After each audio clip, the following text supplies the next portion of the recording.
At Nellis Air Force Base, nestled under the scorching Nevada sun, modern fighter jets gleamed like chrome predators, lined in perfect formation. The F-35s and Raptors drew the spotlight, magnets for awe and envy. But buried deep behind a forgotten maintenance shed stood Hangar 12, a rusting structure barely used, its roof patched with corrugated tin and faded U.S. Air Force emblems peeling off like old scars. Inside it rested a giant from another era, the McDonnell Douglas F-4 Phantom II, dust coated its once sleek body. The paint was chipped, panels dented, and cobwebs strung along the landing gear. Most airmen called it the museum piece. Some joked it would crumble if ever rolled out. But Captain Emily Raines didn't laugh. Every morning, during her rounds as senior maintenance officer, she paused outside Hangar 12, staring through the glass like she was visiting a grave. The Phantom was more than a plane to her. It was memory. Her father, Colonel Thomas Raines, had flown this very model during the Gulf War and countless test flights. He had trained dozens of pilots in it, including those who would go on to fly stealth jets. Emily grew up beneath the roar of its twin engines, watching her father soar overhead, fearless and steady. Until one day, he vanished. It was during a classified test run over the Pacific. Radio contact was lost. The wreckage was never recovered. No one ever found the plane or her father. Since then, Emily had joined the Air Force not as a pilot, but as a mechanic. Planes were predictable. Machines could be understood. Loss wasn't so easy. She earned a reputation for excellence, but deep down, she avoided the one thing that truly called her, the cockpit. That changed on a scorching Thursday afternoon. Inside the command office, a flurry of officers crowded around a live feed. A surveillance drone had gone dark near the Alaskan air border. Simultaneously, 4 F-35s grounded for software anomalies. One general barked orders, while another called in a code read and unidentified. High-speed object had entered U.S. airspace, and their best aircraft were suddenly compromised. Emily stood in the back, unnoticed at first. She cleared her throat. "Sir, the Phantom in Hangar 12 doesn't rely on IA." Heads turned, jaws slackened. Someone laughed. "That relic? It'll explode before it lifts off. It's analog. Radar evading by design. It could work," Emily said, calm but firm. "I'm trained to fly it." She wasn't lying. Years ago, quietly and unofficially, she had completed the hours. Flew her solo mission. Passed her simulator tests. It was her secret, an unfinished vow to her father, General Maddox. An old-school leader with silver hair and battlefield eyes stepped forward. "You're certified?" "Yes, sir." He studied her for a long, uncomfortable second. "You've got 6 hours to make it flight-ready. Take who you need." That evening, the hangar lights flickered on for the first time in years. The Phantom sat in silence, like a sleeping dragon being summoned for one last war. Mechanics scrambled to replace hoses, recalibrate fuel lines, and manually run diagnostics. Emily rolled up her sleeves and crawled beneath the fuselage herself, barking instructions like a woman possessed. Vince Carter, a crusty ex-radar operator with more years under his belt than most airmen had birthdays, limped into the hangar with a grin. "Heard you're waking up the beast," he said. "Need a backseat babysitter?" Emily looked up from under the engine, face smudged with grease. "If you're not scared of freezing your bones in Alaska, you're in," Vince winked. "That bird and I go way back." As night fell, the Phantom was wheeled onto the runway. For the first time in years, its engines roared. Emily sat in the cockpit, fingers trembling as she gripped the controls. The same seat her father had once occupied now cradled her. She closed her eyes, and for a brief second, she could almost hear his voice. "Keep your nose up, Raines. Phantom's got a stubborn soul." She smiled. Let's wake you up, she whispered to the jet. The Phantom growled to life beneath her like it had just been waiting for someone brave enough to believe in it again. Asterisk. The morning air was sharper than usual as the Phantom rolled to the edge of the runway. The maintenance crew stood in silence.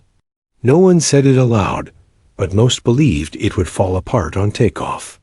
A few of the younger pilots whispered bets behind closed hands. A few older ones, those who remembered what the Phantom used to be, watched. With clenched jaws and folded arms, Emily Rains sat strapped in the cockpit, helmet on, hands steady. Her flight suit felt heavier than usual. She could barely hear the rumble of the engines over her own heartbeat.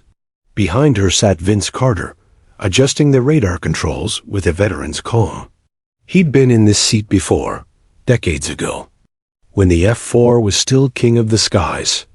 All systems green, Vince reported. She might rattle, but she's breathing. Copy that, Emily said, voice low. She exhaled slowly. Her father used to say flying wasn't about adrenaline, it was about discipline, control, knowing when to push and when to wait. Today, she was going to trust that voice. From the tower, permission came. Phantom 01, you are clear for takeoff. Emily pushed the throttle. The Phantom screamed. It tore down the runway like a dragon unleashed, smoke trailing behind. For a terrifying moment, the nose wobbled. One wheel shimmied like it wanted to give up, but then lift. The jet rose into the desert sky, the cheers from the hangar drowned by the roar of twin engines pushing against time. She's airborne, came the call from the tower. Disbelief laced in every word. Emily felt the wings stabilize as they broke through the low cloud layer. Sunlight spilled across the canopy, casting gold over old gauges and dials. There was no digital HUD, no AI, just metal, instinct, and legacy. How's she flying back there? Emily asked. Vince gave a dry chuckle. Like she wants to bite. Something. I forgot how alive she feels. Let's make sure she gets her chance, Emily replied, adjusting course toward the north. They had a rough location on the intruding aircraft. Somewhere near the Aleutian Islands, a rogue jet had slipped into U.S. airspace fast, low, and nearly invisible. Drones couldn't lock it. Satellites had lost it. That left Emily, the Phantom, and a mission no one else could take. As they flew. Farther north, the temperature dropped. Clouds thickened. Icy drafts crept through the Phantom's aging seals. Fuel was limited. Communications could be spotty. And there were rumors unconfirmed that this enemy jet wasn't just fast, it was experimental. Some whispered it wasn't even manned. Emily didn't care. She just needed to see it. To stop it. Picking up something faint, Vince said, tapping the radar screen. Low frequency signature, not ours. Heading? 3 o'clock, moving fast. Emily tightened her grip. She banked right, straining the Phantom's frame. The old bird groaned under pressure, but held firm. Clouds split open ahead, and then they saw it. A dark shape streaked across the sky, barely a blur. Sleek, angular, too sharp for any known model. It curved away like a shadow being pulled by invisible thread. No vapor trail, no signal. Just raw speed. Jesus, Vince muttered. What is that? I don't know, Emily said, eyes locked. But we're gonna find out. She pushed the Phantom harder, chasing something that moved like a thought. The distance between them was immense. But while the enemy had speed, Emily had something else, understanding. She knew her aircraft, knew its soul. The Phantom wasn't. Built to win with tech, it was built to survive on guts. Keep it on screen, she ordered. Vince adjusted the dials. Barely, it's playing with us. Let it, we'll play back. Emily dropped altitude suddenly, diving into cloud cover. The Phantom vanished from radar. Then She cut a wide arc and re-emerged from the side. An old tactic her father once taught. Disappear before they know you're close. Don't chase. Intercept. The target didn't notice right away, but when it did, it shifted. Contact is changing direction, Vince warned. It sees us. Good, Emily whispered. Let's see what it does when someone fights back. She pulled the Phantom into position, ready to test if courage and instinct could still outrun machines dot above the frozen earth. A war from two eras was about to begin.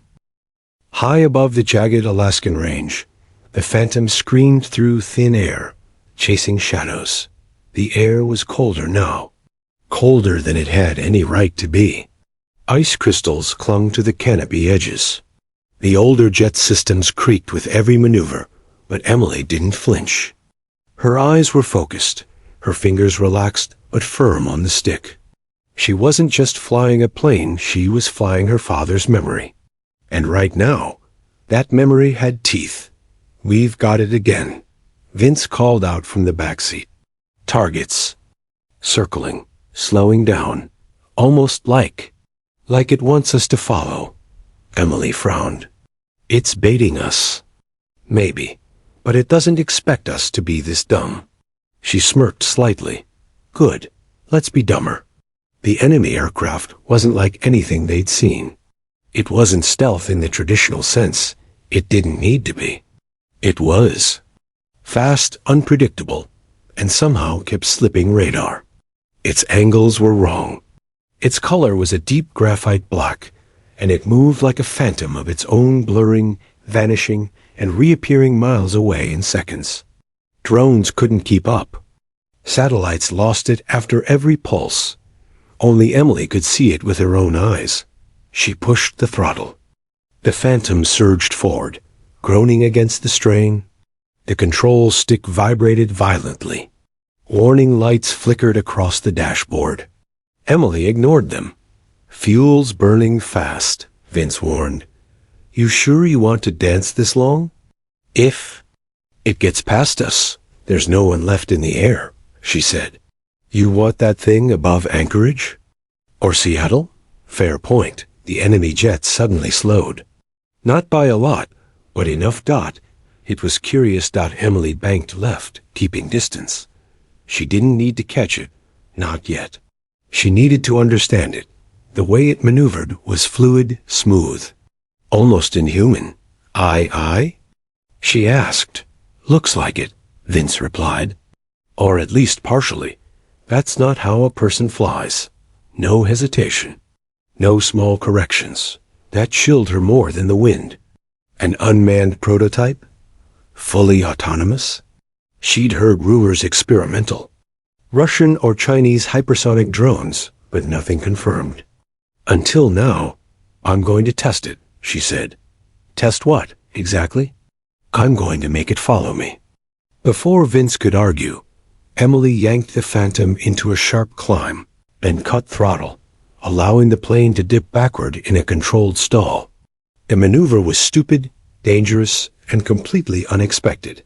Exactly what a computer couldn't predict. The enemy jet looped. Too late. It overshot, its sensors likely scrambling to relock. There, Vince shouted. We're behind it. Locked visual. Emily gritted her teeth and pushed forward again. The F-4 dove into position, tailing. The enemy jet just enough to test range. Vince tried to track it, but their analog targeting system couldn't keep pace with the jet's speed. Too fast for a full lock. He growled. We just need to learn how it moves. The enemy jet darted left suddenly sharp, unnatural. It had seen enough. It bolted, straight west, cutting toward the coastline. Emily cursed. It's running. Vince was already on the radio. NORAD, this is Phantom 01. Visual confirmed. Enemy aircraft is unmanned or partially AI. Speed estimated Mach 3+. Engaging pursuit. Requesting intercept backup. No reply. Just static. Comms are jammed. Emily's eyes narrowed. Then it knows we're talking. The sky turned golden as the sun dipped behind the mountains. Shadows stretched long across the clouds.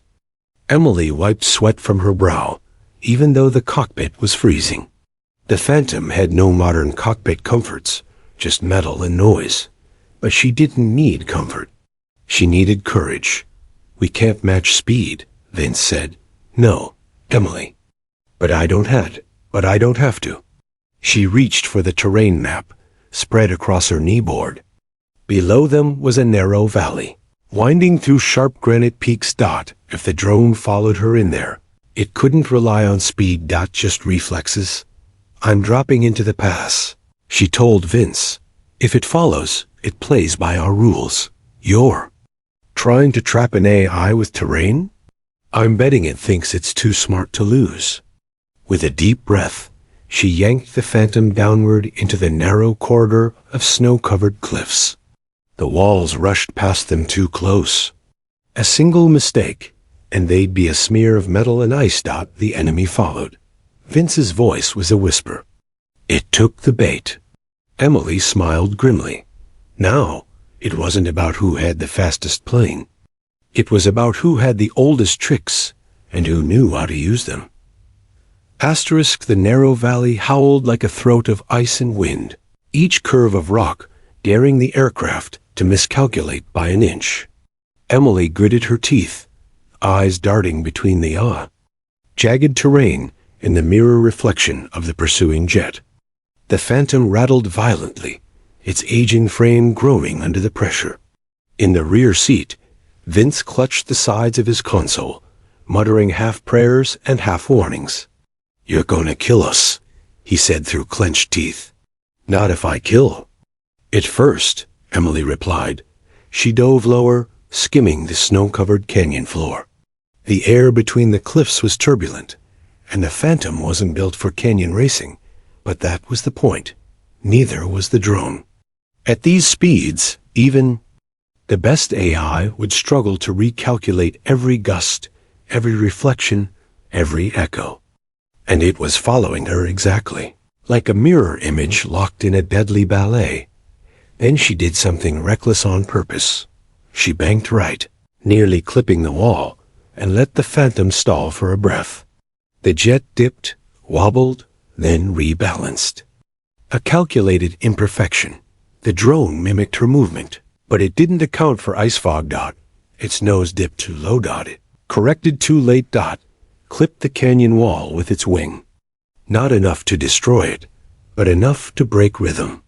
Emily felt her heart surge. That's it. It's correcting, it's not reading ahead. Vince shouted. She had it on the back foot. Or, back thruster. Lock missile, she ordered. Vince tried. The ancient targeting system took its time, sputtering through analog dials and whining motors. "I've got partial lock," he said, "but you're going to have to line it up manually." Emily climbed sharply out of the canyon. The enemy followed. More cautiously now. It was learning. Above the clouds, the sky opened like a sheet of white fire. The Phantom screamed into the clear airspace, its engines leaving jagged contrails behind. Emily leveled out, but kept the sun at her back, just as her father had taught her. Never fight against the light. Make it your shield. The drone emerged seconds later. Emily could feel it cold, efficient, soulless. It shifted to the left, as if testing her patience. She shifted right. A game of inches began, two predators circling. "This thing doesn't feel fear," Vince said. "It just calculates. Then I'll give it something it can't calculate." Emily pushed the stick forward, sending the Phantom into a dive. The drone followed, but she yanked upward just before reaching the tree line. The F-4's frame shuddered from the pressure. Warning lights flashed. It couldn't take much more, but the dive gave her one thing she needed: distance. Space to. "Line up? Locked?" she asked. Vince didn't answer for a beat. Then locked, barely. Emily squeezed the trigger. The Sidewinder launched from beneath her wing with a sharp whoosh, slicing through the cold air like a silver dart. The drone responded instantly, rolling, flaring. Ru King got the missile, missed by inches, detonating in a brilliant fireball that briefly lit up the sky. But the blast sent shockwaves through the air, catching the enemy aircraft mid-escape. It spun just slightly. But it was enough.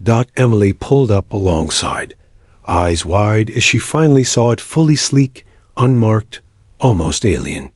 It was beautiful. In the way a shark was beautiful. Designed to kill. It started to recover. She didn't wait. She fired the second missile. This time, the Sidewinder struck just behind the cockpit.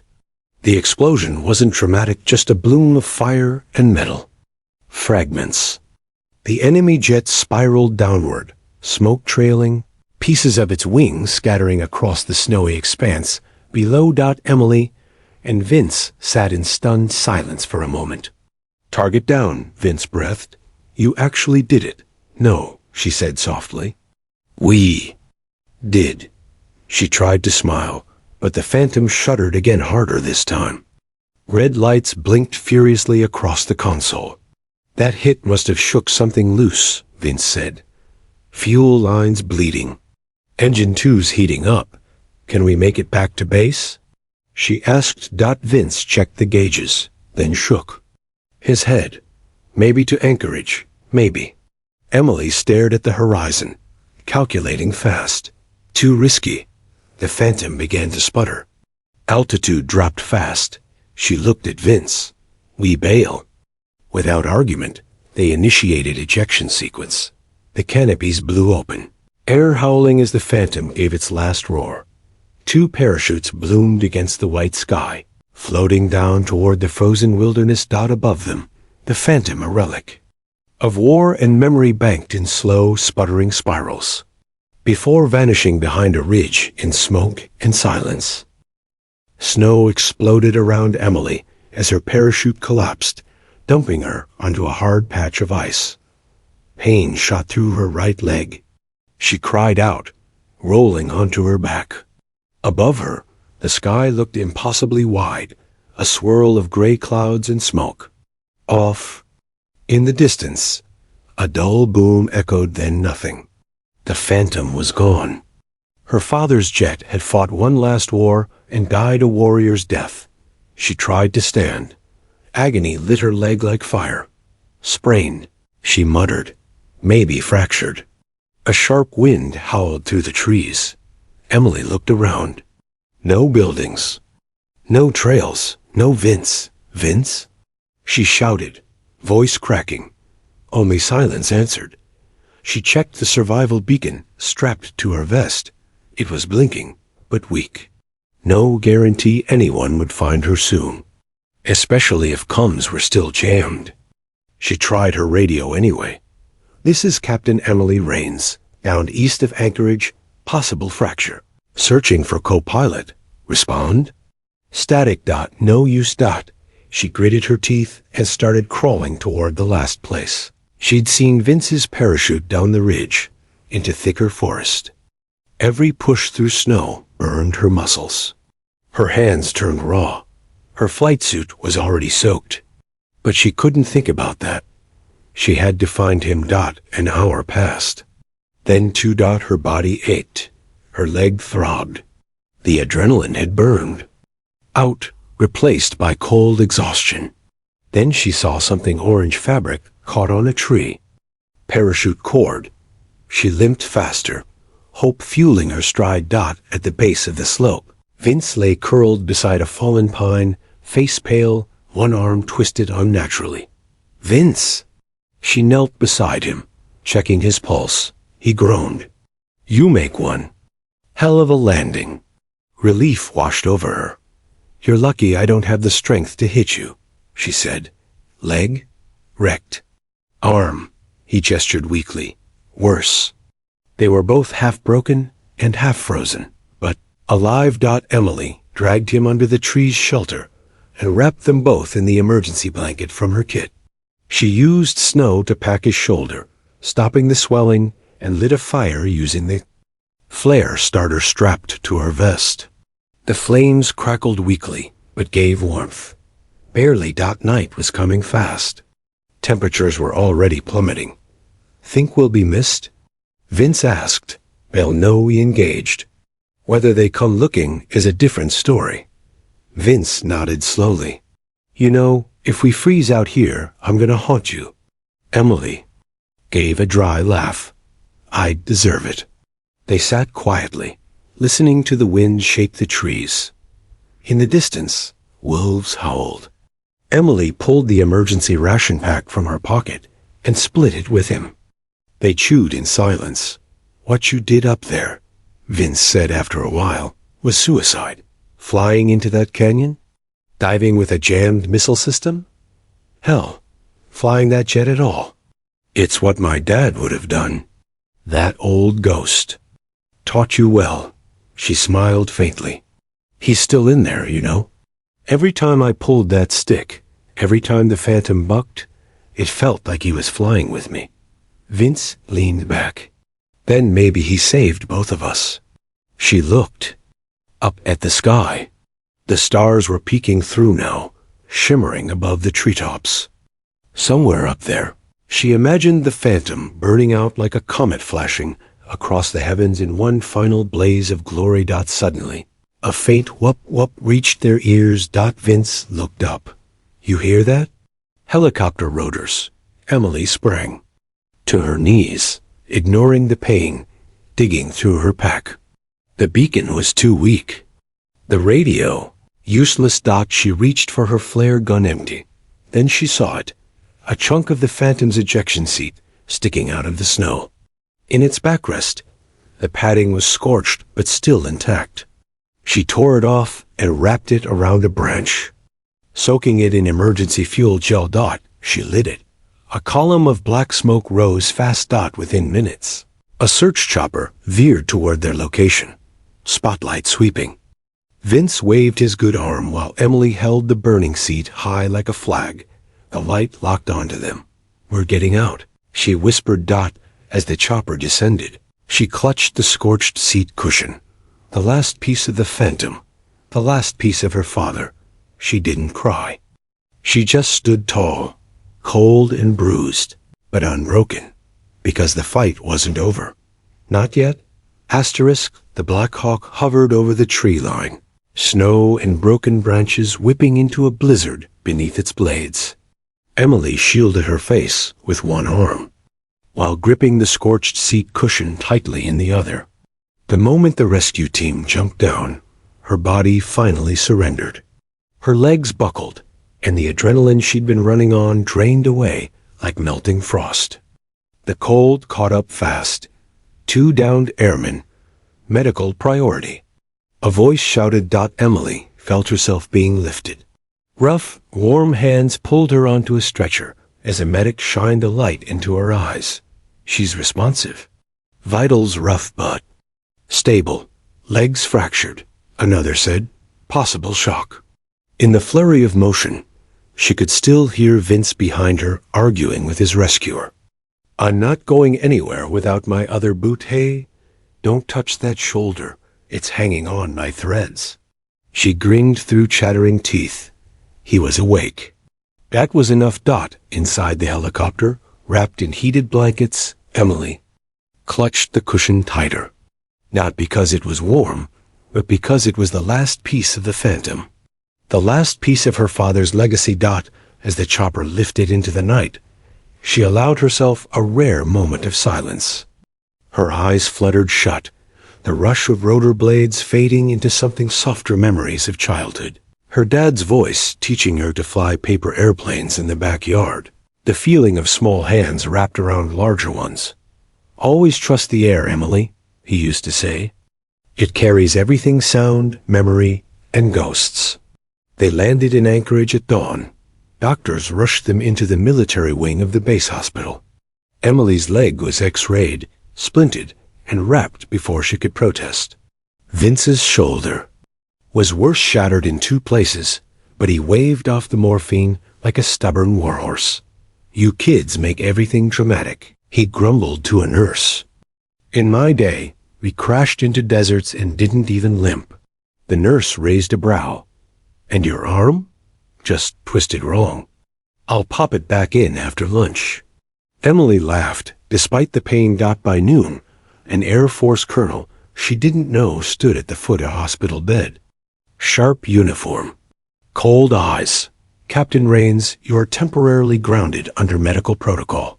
However, per direct order from NORAD Command, a debriefing will begin in 2 hours." She blinked. "Debrief already?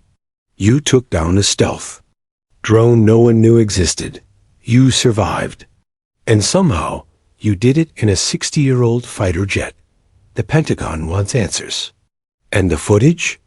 "We pulled it from the wreckage's black box relay. Intel is already analyzing it. They're impressed." That caught her off guard. She nodded, sitting straighter. Her leg throbbed, but pride filled her chest. The Phantom didn't die. Quietly. It went out like a legend. 2 hours later, she sat before a room full of officers, analysts, and one suited civilian who hadn't spoken a word. Vince was there, arm in a sling, one leg propped on a chair. He winked at her before sipping his coffee. They played the footage on a widescreen cockpit view, radar overlays, and missile locks. The analysts murmured among themselves as they watched the Phantom dive through the canyon, perform impossible maneuvers, and finally down the 5th-gen drone. The room was silent as the final explosion lit the clouds. Emily turned to them. "We didn't win because of the tech. We won because we stopped relying on it." One general leaned forward. "You're saying analog systems are more reliable?" "I'm saying instinct still matters," she said. "We've trained machines to think, but no machine is ready for chaos. And chaos is where war lives." The civilian finally spoke. "What was your plan when you entered that canyon?" "Make it follow, then make it fail. Why would you risk your life on a theory?" She looked down for a moment, then answered, "Because I believed the Phantom had one more fight in it." That silenced the room. Later that evening, as the sun sank behind the Alaskan horizon, Emily walked slowly out of the hospital on crutches. Her leg throbbed with every step, but she didn't care. On the runway nearby, a recovery transport had just delivered what was left of the Phantom. Its wings were gone. The nose was smashed. But the cockpit, her cockpit, was still intact. A twisted, scorched symbol of defiance. She limped up to the wreckage and placed her hand on its cold metal shell. "Thank you," she whispered. Behind her, Vince joined with his coffee in hand. "They're talking about a new combat doctrine. Phantom tactics, they're calling it." She chuckled. "Sounds ridiculous." "They're ridiculous people." But they listened. They stood in silence, 2 survivors staring at the remains of a ghost. A ghost that had refused to be forgotten. Word spread faster than wildfire across Nellis, Langley, and the Pentagon. Before the week was out, Emily Rains' mission had become something else entirely. A spark that lit up a system used to silence.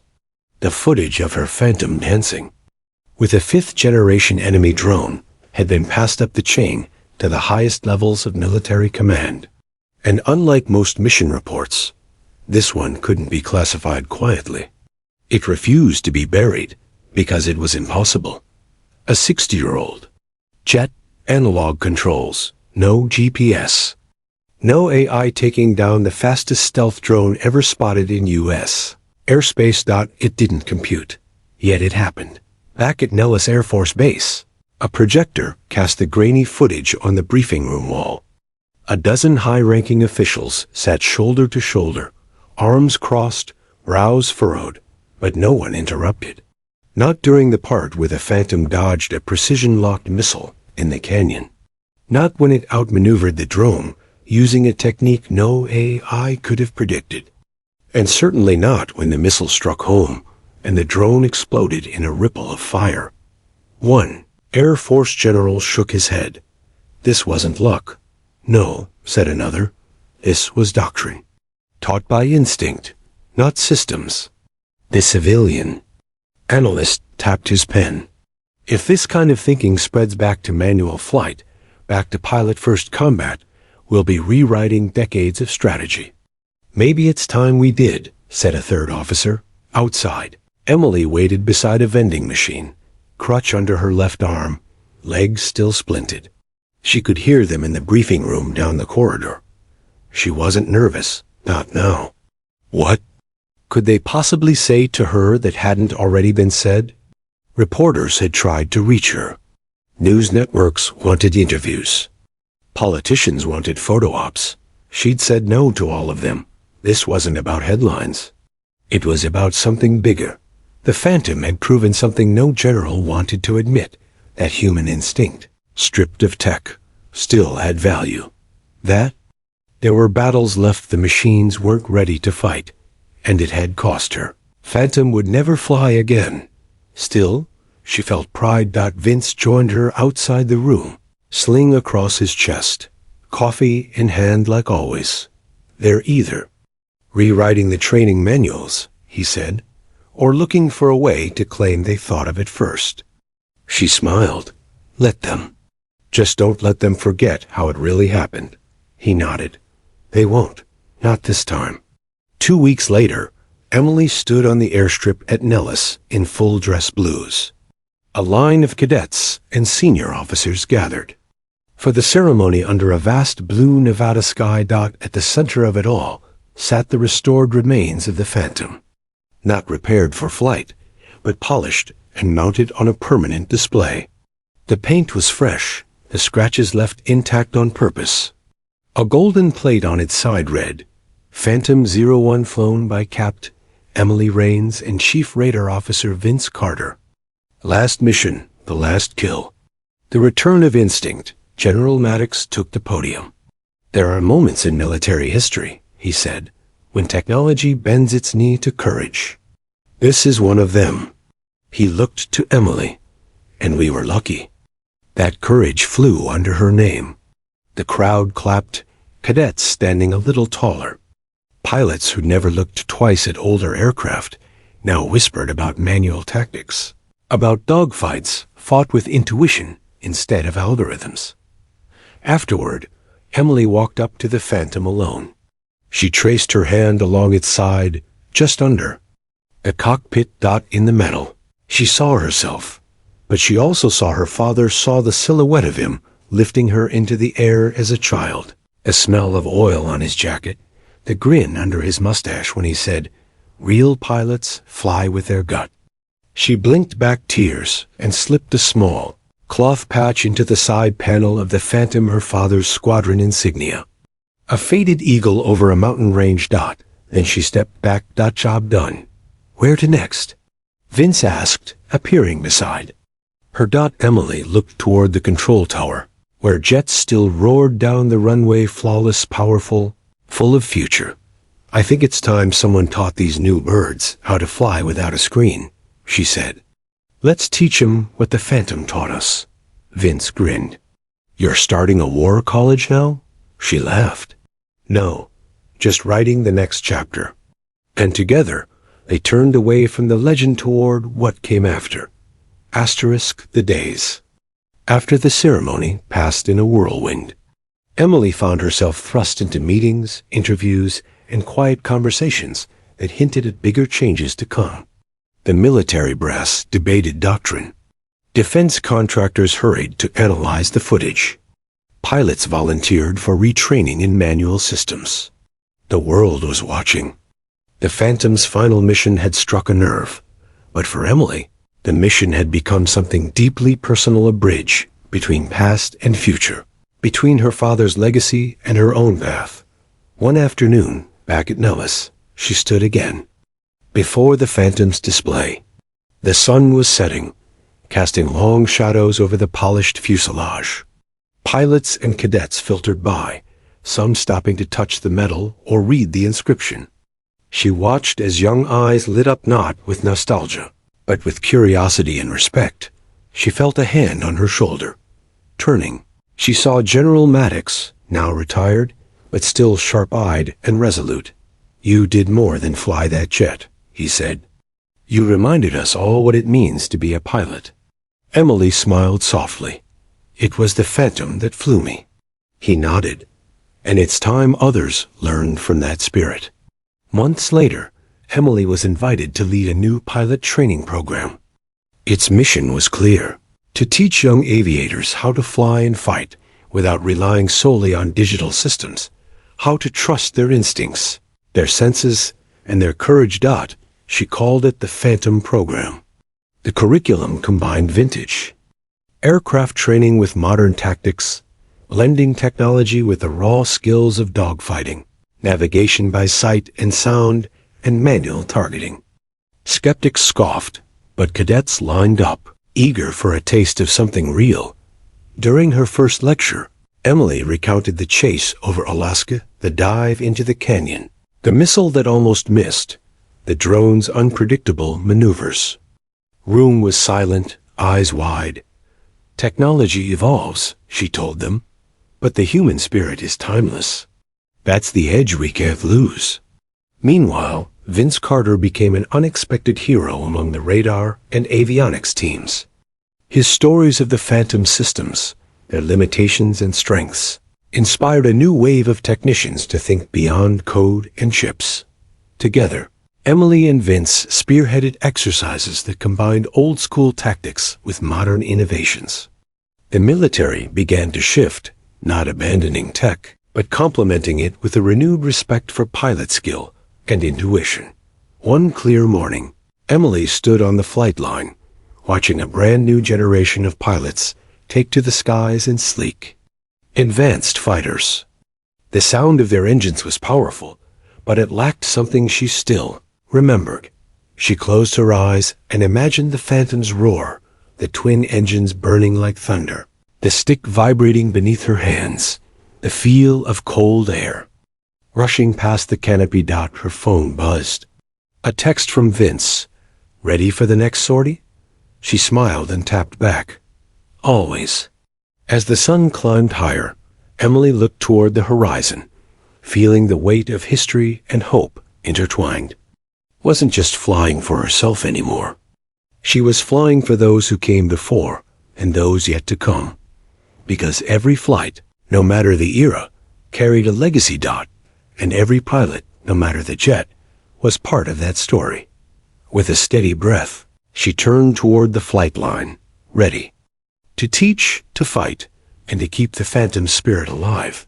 The sky was hers, and so was the future.